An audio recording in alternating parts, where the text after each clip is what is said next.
Does Radio Times do gaming? Oh, so it's Fortnite. So it's Fortnite, but Elden Ring. The Yakuza style of game making. Yeah. The fact that you're not supposed to play it solo kind of appeals to me as Yeah. someone who has something wrong with them.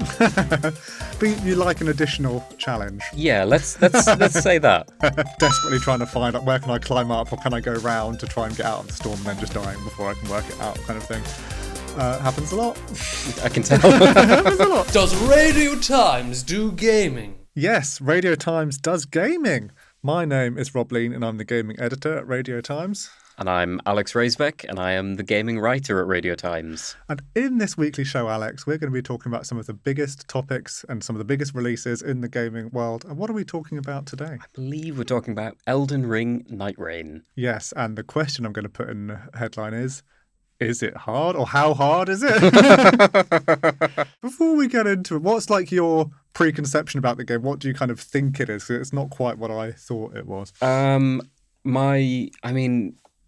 Given that it's a FromSoft game, everything about it is incredibly hard to pass. My conception of it is that it's some kind of almost roguelike, Souls-like co-op, open world something or other, where you fight a bunch of bosses and enemies, and eventually it ends, I think, maybe. It ends in death is all I can tell so far.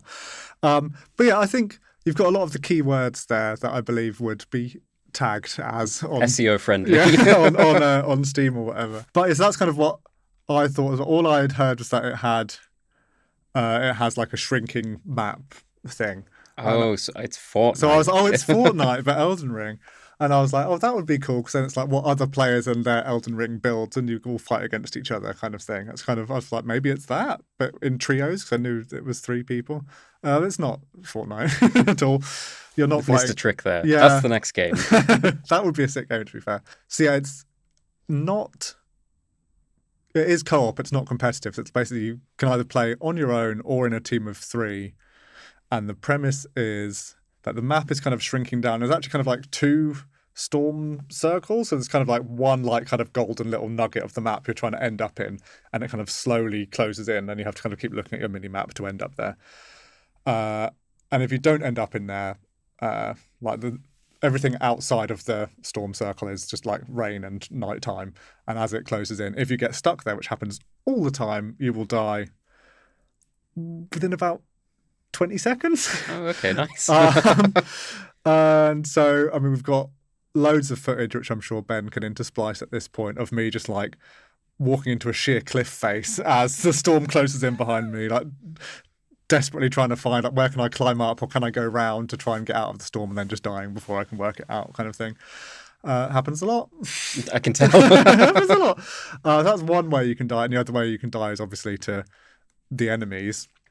And it's basically littered around the map are basically like a full variety of different kind of Elden Ring type enemies. There's some just like kind of skeleton men kind of slowly lumbering around holding a pitchfork or something. Those you can smash them up quite easily, get some runes. And then, similar to Elden Ring, there are the sites of grace, but they work basically the same. Because it's online, you can't like save and quit or anything, but you go to the site of grace and there you can level up. And so you're trying to kill some things quickly, get some runes, head to a site of grace, which are all marked on the map, so you kind of know roughly where to go. That's like a slight tactical thing of, I think I can get to that site of grace, but what if the storm kind of closes in before I get there, which happened to me a few times. You go there, you can level up, and leveling up is kind of automatic, just like press A to level up kind of thing. And it'll just go like give you like a ding across whatever stats you've got. So that it's basically like a mad dash to kill a few things, level up a few times, stay within the storm circle. And then it becomes like a bit of a calculation in your mind of, do I go for... Because there are like mini bosses and tougher enemies around. It's like, maybe if I take a risk and go to one of them, I'll get loads of runes, then I can level up 2 or 3 times before the night falls. And then basically I was miscalculating almost everything at any given point. So I'm either dying walking into a cliff, or I'm dying just outside a site of grace, or I'm dying to an enemy that was slightly too hard for me. But on the rare occasions where I made it to the end of a night, basically the tiny little kind of perfect circle of the map you wanted to end up in gets kind of closed off. There's just like a storm around it that will kill you. And then like some tougher enemies will spawn in that area. And my understanding is that if you kill those enemies, you can then continue to the next day, and then there's like a 3-day cycle. And at the end of the third one, you get to fight like a big boss. And let me tell you, I've probably played this game for about 5 hours, and I have not made it to the second or third day. This is the fun thing about now being able to do these kind of sitting and talking to someone about it kind of things. So I'm at the point of the game where like I wouldn't feel confident really putting a scored review on it, because all I've done is die in a variety of different ways and not progress through the systems. But I think I've kind of seen enough to like have a kind of casual chat about it. I mean, you've played Elden Ring. I assume you very much liked Elden Ring. How does it well, it's hard to compare because they are fundamentally different games, but is there anything that it doesn't have from Elden Ring that you're kind of missing from it?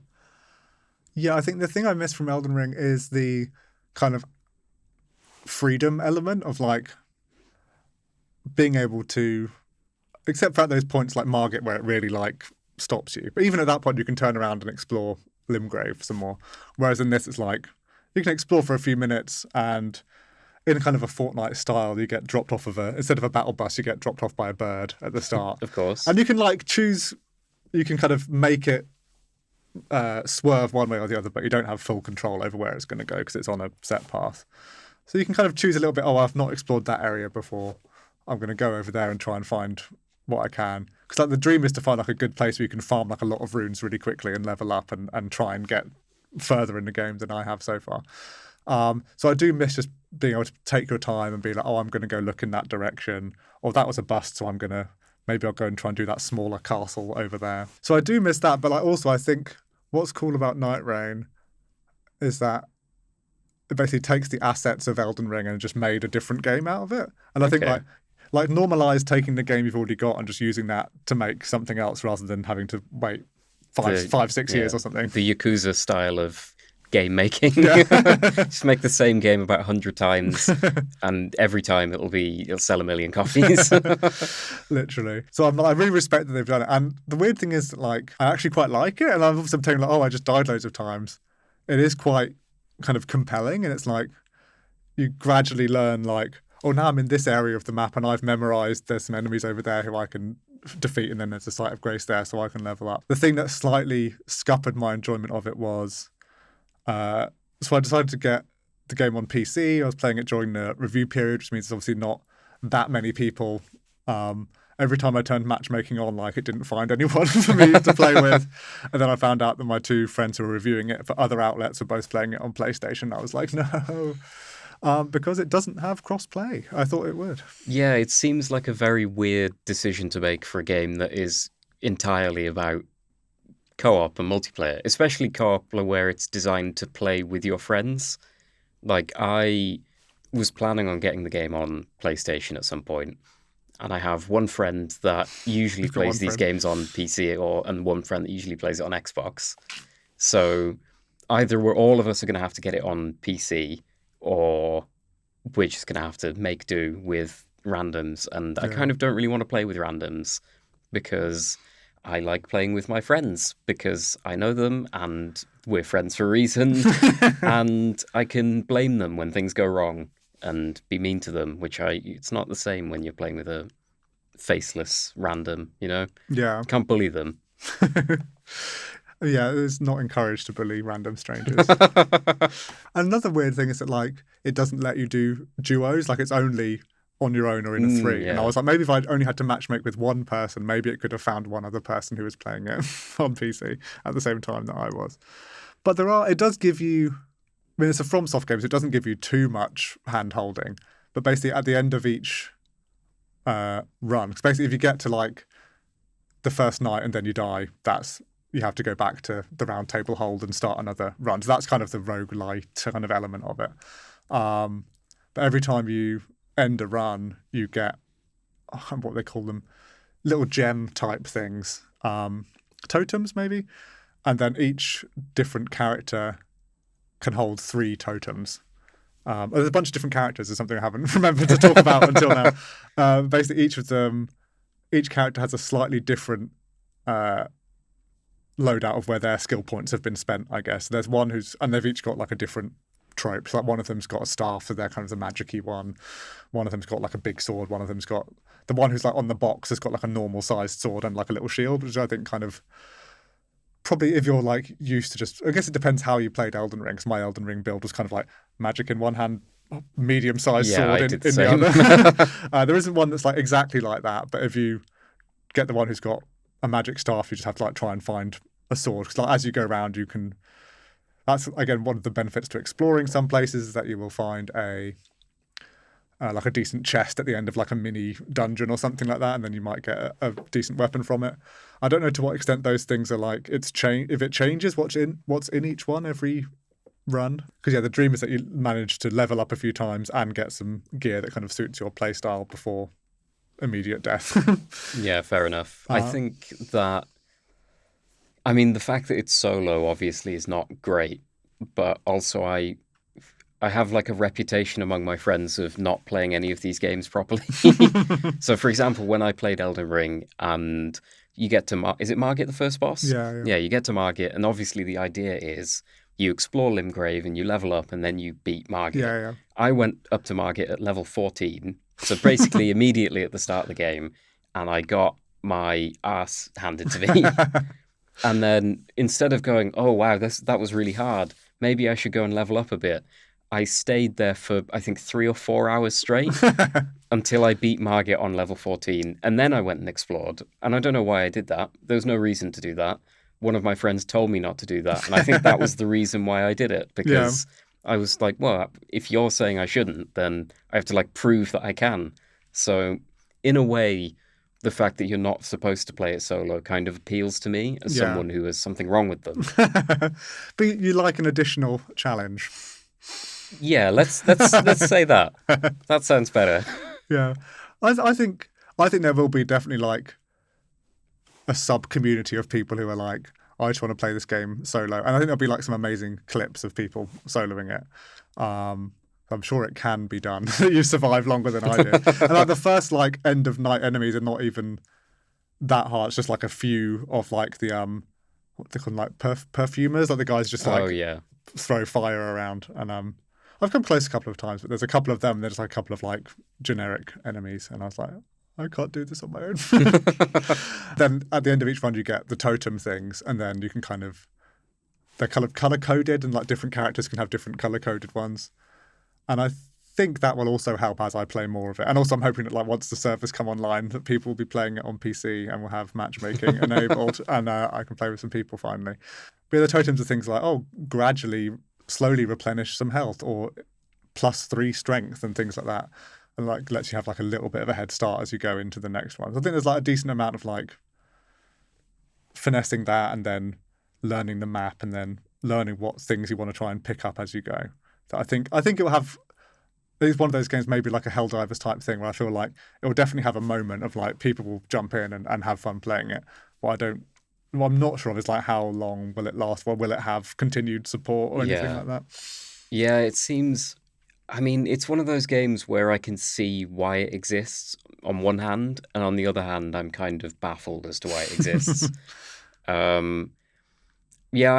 mean, the reason that I enjoy those kinds of games is because I like the bossing aspect, and I guess it's kind of like without just doing like a boss rush, which I guess you could, like some could say is just like a lazy, we'll throw all the bosses into like a gauntlet or something like that. So it's kind of an improvement on that. So I can see why they've done it, and I kind of appreciate that it is a risk, because when Elden Ring came out and when Shadow of the Erdtree came out, I don't think anyone was sitting there going, do you know what this game needs? It needs a weird 3-person co-op that you can also play single player if you want to and have no friends. Roguelike Fortnite experience. But they've done it, and I appreciate that they've done it, because I think it sort of shows that FromSoft is one of the only studios that is, or not one of the only studios, but probably one of the only major studios that is willing to just sort of do whatever. They don't really care if something is a good idea or not, because most of the time it is a good idea, and this is probably going to sell really, really well. And yeah, I think that's really interesting that they're willing to just not like send the devs off to do absolutely anything. Yeah, definitely. I admire it for existing. And if the question in the episode title is how hard is it, then the answer is it's pretty hard. It's like the running around during the day part, very doable. And if you die in that part, you'll just respawn and can carry on. The end of each night part, I've yet to crack it, which is quite a key part of the game. But do you think you'll give it a go? I do want to give it a go at some point. It's one of those where like I've got enough stuff at the minute, and I kind of need to wait until I can corral my friends into playing at the same time, because I think it genuinely sounds like one of those games that's going to be really, really fun with a group of friends.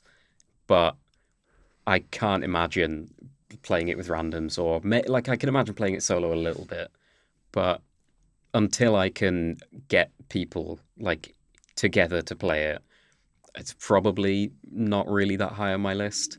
So maybe once it's on sale or something like that. And that's the glowing endorsement at the end of the episode. Well, thank you for humouring me on Elden Ring Nightreign. You're very welcome. Does Radio Times do gaming? What do you think at home? Are you going to play Elden Ring Nightreign? Would you do any better than me? Or do you have any tips if you've already played it? Let me know how to survive down in the comments below. Bye.